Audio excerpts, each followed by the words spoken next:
नमस्कार। बिहार लोक सेवा द्वारा आयोजित होने वाली प्रधान शिक्षक एवं हेडमास्टर परीक्षा के प्रैक्टिस सेट 3 पर आज चर्चा करेंगे, जिसके अंतर्गत मूल्यांकन विषय से आने वाले प्रश्न उत्तर एवं उत्तर की व्याख्या होगी। पहला प्रश्न है कि मूल्यांकन एक सतत प्रक्रिया है, जिसमें शामिल है छात्र, पाठ चर्चा, शिक्षण उद्देश्य। आंसर होगा उपयुक्त में से सभी। मूल्यांकन निरंतर चलने वाली प्रक्रिया है। मूल्यांकन के द्वारा छात्रों के किसी विषय में कमियों, उनकी किसी विषय के प्रति रुचि और उनकी प्रतिभाओं का आकलन किया जाता है। पूछा यह भी जा सकता है कि मूल्यांकन क्या है? तो एक सतत प्रतिक्रिया है। इसके अतिरिक्त देखें तो मूल्यांकन को लेकर के कई विशेषताएं होती हैं, उन पर हम आगे चर्चा करेंगे। दूसरा प्रश्न देखिए कि मूल्यांकन की प्रमुख विशेषताएं हैं वैधता, विश्वसनीयता, वस्तुनिष्ठता। और इसका उत्तर हो जाएगा, क्योंकि तीनों ऑप्शन सही हैं, उपयुक्त सही। मूल्यांकन की 7 विशेषताएं हैं मुख्यतः। इसमें है क्रमबद्धता, वस्तुनिष्ठता, विश्वसनीयता, वैधता, व्यावहारिकता, व्यापकता, शिक्षार्थियों की सहभागिता। हो सकता है कि इसमें से कोई चॉइस दे दे और इसमें जो जैसे कि वैधता, विश्वसनीयता, वस्तुनिष्ठा को हटा करके व्यावहारिकता, व्यापकता को शामिल कर ले। इसीलिए इन 7 विशेषताओं को याद करना जरूरी है। यहाँ से प्रश्न पूछे जा सकते हैं। मूल्यांकन का मुख्य युक्तियां हैं, इसमें से देखिए परीक्षाएं, निरीक्षण, प्रश्नावली। और चूंकि सभी युक्तियां हैं, इसीलिए इसका आंसर हो जाएगा सभी। मूल्यांकन की सहायता से अध्यापक बच्चों की रुचियों, योग्यताओं, क्षमताओं, व्यक्तित्व, सामर्थ्य, कमियों की पहचान कर उन्हें उचित मार्गदर्शन प्रदान करता है। और ये इसकी पहचान होती है परीक्षाएं से, निरीक्षण से, प्रश्नावली से। अब यहाँ से प्रश्न ये भी पूछा जा सकता है कि मूल्यांकन की सहायता से अध्यापक बच्चों में क्या चीज पता कर सकते हैं? तो बच्चों की रुचियों को पता कर सकते हैं, उनकी योग्यताओं को पता कर सकते हैं, उनकी क्षमताओं को पता कर सकते हैं, उनके व्यक्तित्व को पता कर सकते हैं, उनके सामर्थ्य को पता कर सकते हैं और उनकी कमियों को पता कर सकते हैं। अगला प्रश्न है कि कोई वस्तु कैसी है, इसका निर्णय किया जाता है। इसका आंसर हो जाएगा मूल्यांकन से। यहाँ वस्तु के जगह पर आप छात्र लग सकते हैं, लेकिन प्रश्न इसी तरह से सेट किए गए हैं कि कोई वस्तु कैसी है इसका निर्णय किया जाना है, जिसका निर्णय मूल्यांकन से किया जा सकता है। आगे बढ़ते हैं अगले प्रश्न में। एक अच्छे परीक्षण की कौन सी विशेषताएं नहीं है? आपको बताना है कि एक अच्छे प्रश्न की कौन सी विशेषताएं नहीं है। इसकी व्याख्या देखते हैं, फिर प्रश्न पे आते हैं। एक अच्छे प्रशिक्षण की कौन सी विशेषताएं हैं? तो परीक्षण समय संप्रयोजन उद्देश्यपूर्ण होते हैं। उसके बाद परीक्षण मानव व्यवहार का वस्तुनिष्ठा एवं व्यापकता के साथ मापन करता है। परीक्षणों का प्रशासन सरल होता है। परीक्षण फलांकन की दृष्टि से सुगम होते हैं। परीक्षण विश्वसनीय होते हैं और परीक्षण वैध होते हैं। अब यदि इस ऑप्शन पे आइए तो आपको ये चुनना है कि इसमें से कौन सा ऑप्शन सही है। इसमें वैधता शामिल होगी, इसकी विश्वसनीयता होनी चाहिए, वस्तुनिष्ठता होनी चाहिए। इसमें है कि उत्तीर्ण करना, ये आंसर हो जाएगा। आगे बढ़ते हैं। इससे पहले हम बताना चाहेंगे कि बीपीएससी विथ विक्रांत सर पर आप जीएस के प्रैक्टिस शीट को आप देख सकते हैं। वहाँ बहुत सारे वीडियो जीएस से संबंधित अपलोड किए गए हैं। हालांकि वो चैनल कॉम्पिटिटिव एग्जामिनेशन के लिए है, लेकिन जिस तरह से हेडमास्टर की बहाली हो या प्रधान शिक्षक की बहाली हो, इसमें उनका सिलेबस दिया गया, वो कंपटीशन के सिलेबस से वो काफी मेल खाते हैं। आगे बढ़ते हैं। परीक्षा के स्थान पर सतत व्यापक मूल्यांकन गुणवत्ता मूलक शिक्षा के लिए अधिक उपयुक्त है। उनका युक्त शिक्षा के लिए उपयुक्त है, क्योंकि इसमें अब क्या शामिल है, जिसकी वजह से सतत व्यापक मूल्यांकन को परीक्षा की जगह बेहतर माना जा रहा है। पहला है कि संज्ञात्मक क्षेत्र का मूल्यांकन किया जाता है। दूसरा है ससंज्ञात्मक क्षेत्र का मूल्यांकन किया जाता है। तीसरा है मूल्यांकन सतत एवं व्यापक क्षेत्रों का होता है। और ये तीनों ऑप्शन सही हैं, इसीलिए इसका आंसर हो जाएगा उपयुक्त सभी। दरअसल मूल्यांकन की व्यापकता बहुत अधिक होती है। इसके अंतर्गत छात्रों के बौद्धिक एवं मात्रात्मक दोनों तरह के विकास का आकलन किया जाता है। अभी चर्चा कर ही रहे थे कि इसके अंतर्गत छात्रों की कौन कौन सी उनकी रुचियों को हम समझ सकते हैं, उनकी योग्यताओं को समझ सकते हैं, उनकी क्षमताओं को समझ सकते हैं, उनके व्यक्तित्व को समझ सकते हैं, उनको किस विषय में रुचि है, वो किस विषय में अधिक बेहतर काम कर सकता है, सामर्थ्य को समझ सकते हैं, उनकी खामियों को पता लगा सकते हैं। उन खामियों को पता लगा करके उस हिसाब से हम अपने पाठ्यक्रम की तैयारी कर सकते हैं, उसी हिसाब से अपने हम पाठ चर्चा की तैयारी कर सकते हैं। तो एक व्यापक आधार देता है मूल्यांकन। अगला है कि छात्रों में रटने की प्रवृत्ति को रोकने हेतु कैसे प्रश्न पूछे जाने चाहिए। यदि छात्र रटन पद्धति के आदी हो चुके हैं तो उनसे किस तरह के प्रश्न पूछे जाने चाहिए ताकि उनके इस प्रवृत्ति को रोका जा सके। इसका आंसर हो जाएगा वस्तुनिष्ठ प्रश्न। जिस तरह से अभी हम इस चर्चा कर रही है, दरअसल वस्तुनिष्ठ प्रश्न का प्रारूप है। अगला प्रश्न है कि मूल्यांकन की मुख्य युक्तियां हैं। इसमें है कि परीक्षाएं, निरीक्षण, प्रश्नावली और सभी। अब इस पे लगता है इस प्रश्न पे पहले चर्चा कर चुके हैं।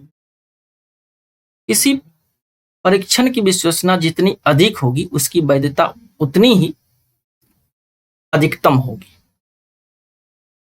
इसका आंसर हो जाएगा अधिकतम होगी। किसी परीक्षण की विश्वसनीयता जितनी ही अधिक होगी उसकी वैधता उतनी ही अधिकतम होगी।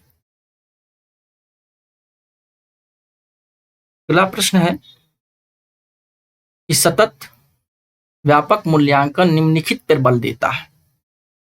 पहला ऑप्शन है बोर्ड परीक्षाओं की अनावश्यकता पर, सीखने को सुनिश्चित करने के लिए व्यापक स्केल पर, निरंतर परीक्षण पर। सी है सीखने को किस प्रकार अवलोकित और सुधारा जाए इस पर। और डी है शिक्षण के साथ परीक्षाओं के सामंजस्य का। इसका आंसर होगा सी, सतत और व्यापक मूल्यांकन सीखने के किस प्रकार अवलोकित और सुधारा जाए इस पर बल देता है। भी चर्चा कर ही रहे थे कि सतत व्यापक मूल्यांकन के अंदर छात्रों के की कमियों को ढूंढा जाता है और उस हिसाब से उनकी पाठ चर्चा होती है, पाठ्यक्रम तैयार किए जाते हैं, यहाँ तक कि पाठ सामग्रियों का चयन किया जाता है ताकि सीखने के किसी अवलोकित और सुधार और उसमें सुधार लाया जाए, शिक्षण प्रणाली के अंतर्गत सुधार लाया जा सके। छात्र केंद्रित शिक्षा हमेशा से तमाम उसके केंद्र बिंदु में छात्र ही होता है। इसीलिए यदि छात्र नहीं सीख पा रहे हैं या उनका विकास नहीं हो पा रहा है तो इनके लिए छात्र को दोषी नहीं माना जाता है। छात्र केंद्रित शिक्षा कहता है कि कहीं ना कहीं पाठ्यक्रम में गलती है, कहीं ना कहीं पढ़ाने के तरीके में गलती है और इस आधार से सतत व्यापक मूल्यांकन इस काम में सहायता प्रदान करती है। अगला पर है कि मूल्यांकन का उद्देश्य है। भी चर्चा कर ही रही थी कि पाठ्यक्रम के विशिष्ट पाठ्यक्रम के चयन में सहायता देती है, क्योंकि जिस पाठ्यक्रम से छात्र अधिक सीख पाएंगे उसी तरह का पाठ्यक्रम होगा और ये विशिष्ट पाठ्यक्रम बनाने में सहायता प्रदान करती है। इसके बाद बच्चा क्या सीखता है जानना, बच्चे की सीखने में आई कठिनाइयों को जानना, आखिर बच्चे किस वजह से नहीं सीख पा रहे हैं, उन कठिनाइयों को जानने में मूल्यांकन एक सहयोग की भूमिका निभाता है और इसीलिए आज आधुनिक शिक्षा प्रणाली में मूल्यांकन के ऊपर बहुत अधिक बल दिया गया है। इस पे देखिए व्याख्या में, तो मूल्यांकन का एक प्रमुख उद्देश्य शिक्षार्थी के अधिगम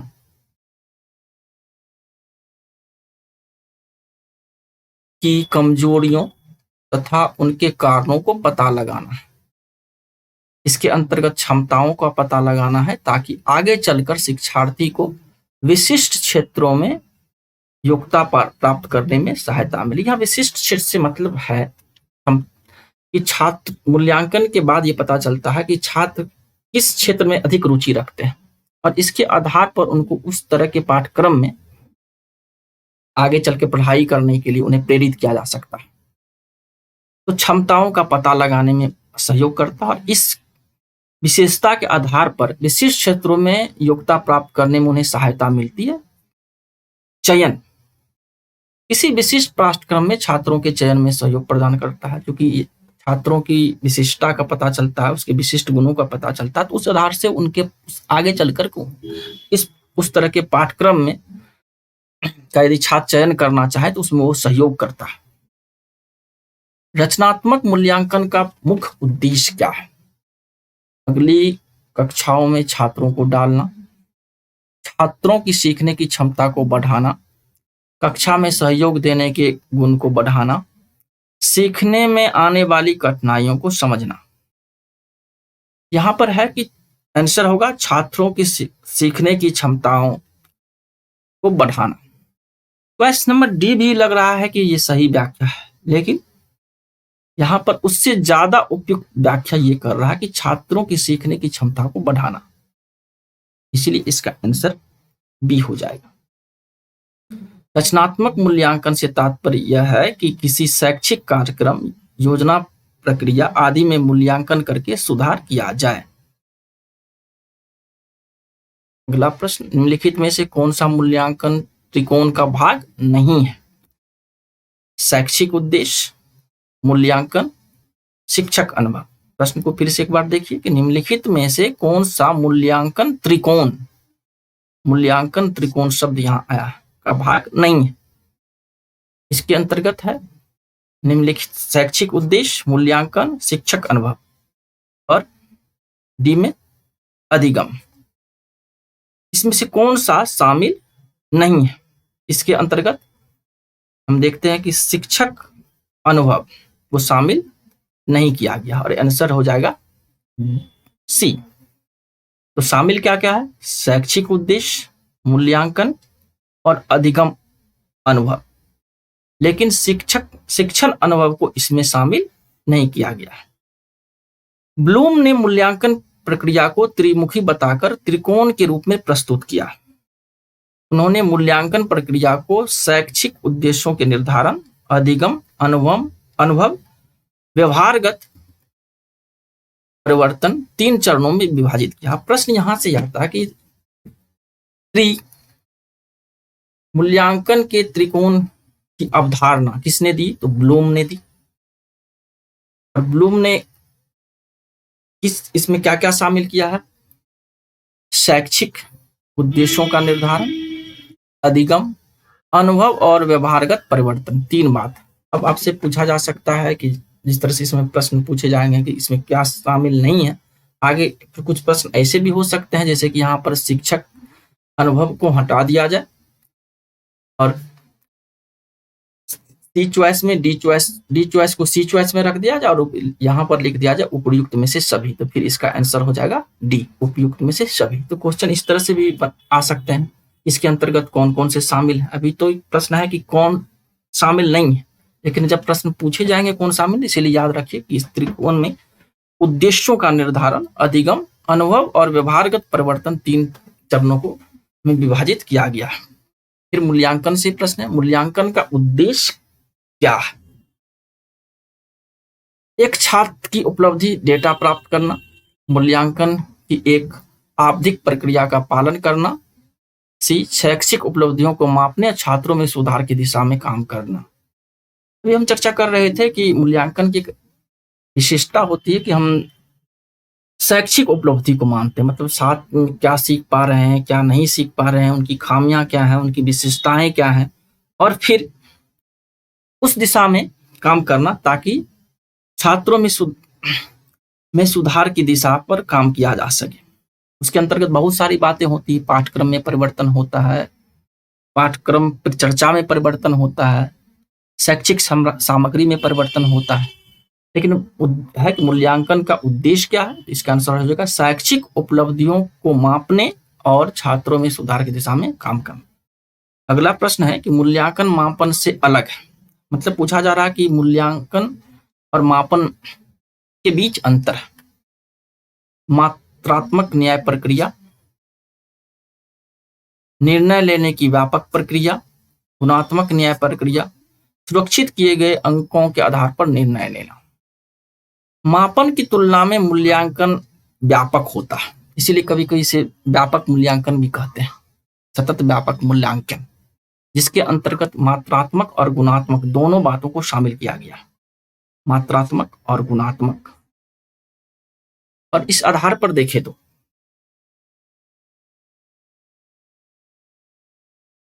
मूल्यांकन की तुलना में मापन एक संकीर्ण है। ये परंपरागत अवधारणा है, ये आधुनिक अवधारणा है। मूल्यांकन के अंतर्गत हम मात्रात्मक गुणात्मक दोनों को शामिल करते हैं, जबकि मापन के अंतर्गत हम मात्रात्मक को पर विशेष बल दिया जाता है। मापन के बाद हम एक बहुत बड़े छात्रों के विकास को लेकर या उनके अधिगम को लेकर या फिर उनको सीखने को लेकर के हम एक व्यापक निर्णय लेने पे पहुंचते हैं, और इस हिसाब से इसका निर्णय होगा निर्णय लेने की व्यापक प्रक्रिया है। किसके? छात्र, क्योंकि केंद्र में छात्र है। अगला प्रश्न देखिए, शिक्षकों के लिए छात्र मूल्यांकन का मुख्य उद्देश्य नहीं है। यहां पे देखिए, छात्र कमजोरियों के बारे में जानकारी इकट्ठा करना, शिक्षकों को शिक्षण में गंभीरता से लेना, शिक्षकों को शिक्षण की नवीन विधियों को अपनाने में मदद करना, और अगला है शिक्षक के गुणों में और सुधार के क्षेत्रों में पहचान करना। और यहाँ पर अक्सर चर्चा होती है कि हम मूल्यांकन के माध्यम से छात्रों की कुछ खामियों को जानकारी प्राप्त करते हैं, लेकिन मूल उद्देश्य इसका ये नहीं है। इसीलिए कहा जाता है शैक्षणिक या मानव विकास बहुत ही टफ, परीक्षा के दृष्टिकोण से बहुत टफ होता है। देखते ही आप समझ में आता कि यही होना चाहिए कि इसके अंतर्गत हम छात्रों की खामियों को पता करते हैं, लेकिन नहीं, जब अन चॉइस पे आप ध्यान देंगे तो पता चलता है कि ये चॉइस अधिक सही है। तो इस तरह से आज हम मापन मूल्यांकन पर चर्चा कर रहे थे। इसी तरह से हम जो सिलेबस दिए गए उस पर चर्चा को हम आगे भी जारी रखेंगे। और हम चर्चा कर ही रहे थे कि प्रधान शिक्षक एवं हेडमास्टर के जो दूसरे हिस्से, जिसके अंतर्गत समान अध्ययन है, इतिहास, भूगोल, विज्ञान, साइंस, उस विषय से संबंधित विभिन्न टॉपिक पर चर्चा हम APSC work with Vikrant sir YouTube channel पे करते रहते हैं।